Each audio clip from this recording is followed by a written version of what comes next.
한번 견뎌주지 그 말을 듣고 총무원장이 가만히 있었느냐고 막 좀 뭐라고 했습니다. 그런데 웃고 말았어요. 그런데 최근 총무원에서 봉은사를 직영사찰로 추진하는 것을 보고 넉 달 전의 일이 떠올랐다고 말합니다. 또 해야지 될 명분도 없고 당위성도 없고 파장만 일어날 일을 저질러 놨다 이거예요. 근데 내가 쭉 생각을 해보니까 안상수 의원 생각이 나는 거예요. 아, 이거구나. 자신을 그냥 놔둘 거냐고 했다던 안상수 의원의 말은 결국 사퇴시키라는 뜻이었고 총무원이 이를 받아들였다는 게 명진 스님의 주장입니다. 강남 한복판에 한나라한 텃밭에서 이명박 대통령에 대해서 좀 신랄하게 비판했던 명진이라는 주지를 이렇게 좀 정리해 줬으면 하는 그런 요구를. 안 그러면 이렇게 할 수가 없습니다. 봉은사의 신도들은 격앙된 분위기입니다. 정권 분립을 지켜주지 않은 위반한 그 정치인에 대한 우리는 참을 수 없는 이행입니다. 불교 단체들은 직영사찰 문제는 불교계 안에서 해결해야 될 문제지만 그와는 별개로 안상수 원내대표의 발언은 묵과할 수 없다는 입장입니다. 조계종의 수장이신 총무원장 스님 면전에서 강남의 봉은사의 명진 스님 거취를 거론한 것 자체가 우리 불교계의 자주성을 침해한 사안이다. 총무원 측은 직영사찰 지정에 외압은 전혀 없었다는 입장입니다. 단언컨대 대한불교 조계종이 모 정치인에 의해 가지고 움직이는 종단이 결코 아닙니다. 그 이상의 압력이 있어도 이 종단이 움직이는 종단이 결코 아닙니다. 단지 서울 강남권의 포교를 더욱 활성화하기 위해 추진했을 뿐이라는 겁니다. 하지만 안상수 원내대표의 이른바 좌파 발언이 있었는지에 대해선 명확한 답변을 하지 않고 있습니다. 원장 선생님이 적절한 시기가 돼가지고 얘기를 당신이 하실는지 모르겠는데 당신은 이 내용 자체가 이렇게 당신 입장을 얘기할 수 있는 사안이 아니라고 당신은 판단을 하고 계신 것 같습니다. 이거는. 조계종 중앙총회도 외압설을 부인하면서 명진 스님이 내부 문제를 정치적인 사안으로 비화시켰다고 비판했습니다. 이거는 종법을 위반하는 것이죠. 총무원에다가 징계를 요청해야 되지 않느냐, 중앙종회가 이런 어떤 의견이 많이 나온 걸로 알고 있습니다. 논란의 한복판에 있는 안상수 원내대표. 명진 스님이 외압 의혹을 처음 제기한 직후 안 대표는 명진 스님이 누군지 알지 못한다고 해명했습니다. 그러나 명진 스님이 봉은사 주지로 가기 전 머물렀던 관악산 연주함이 지역구 안에 있는 안 원내대표가 연주함을 자주 찾았다고 명진 스님은 밝혔습니다. 안상수 의원이 해마다 초파일마다 해마다 와요. 와갖고 축사도 있고 그래요.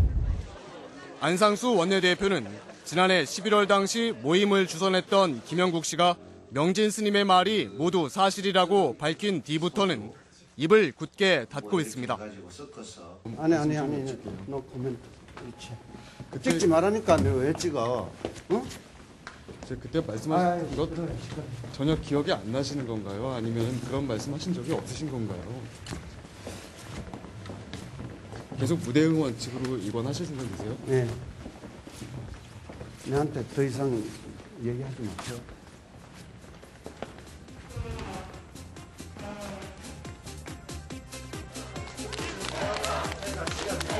한쪽에서는 외압설이 사실이라고 하고 다른 쪽에서는 아예 언급을 피하는 사이 논란은 갈수록 커져가고 있습니다. 지난해 모임에서 무슨 말이 오갔던 것인지 안상수 원내대표와 자승 총무원장이 답할 차례입니다.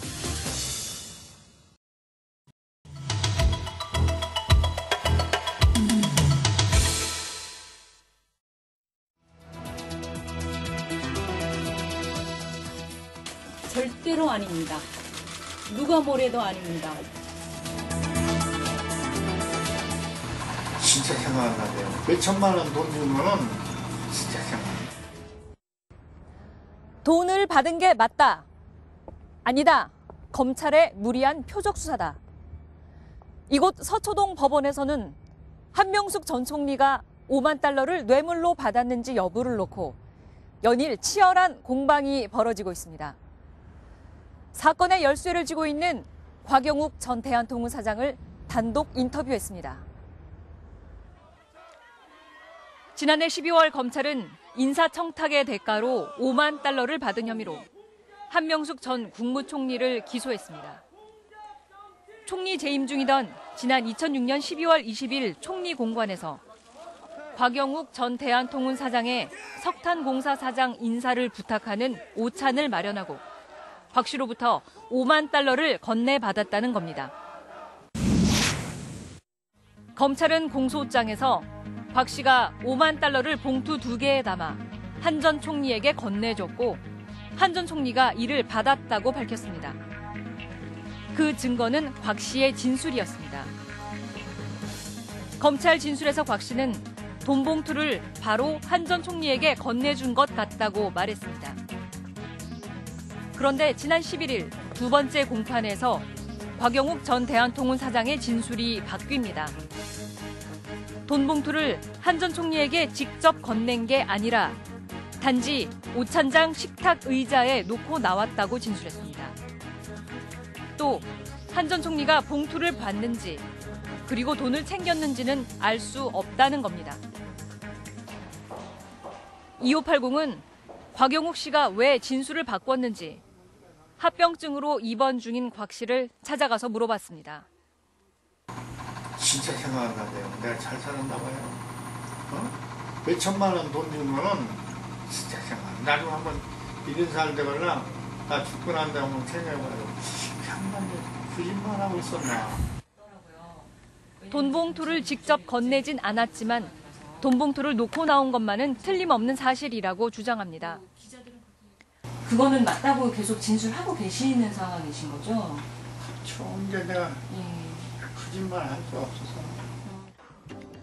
곽 전 사장 말대로 돈을 단순히 의자에 놓고 나왔다면 한 전 총리가 그 돈을 챙겼는지가 관건이 됩니다. 앞에만 보고 나오지. 검찰은 한 전 총리가 오찬이 끝난 뒤 식사를 같이 했던 정세균 당시 산업자원부 장관, 강동석 전 건교부 장관, 그리고 곽 전 사장보다 조금 늦게 나왔고 이때 돈을 챙겼다고 주장하고 있습니다. 지난 22일 총리 공관에서 있었던 현장 검증에서도 검찰은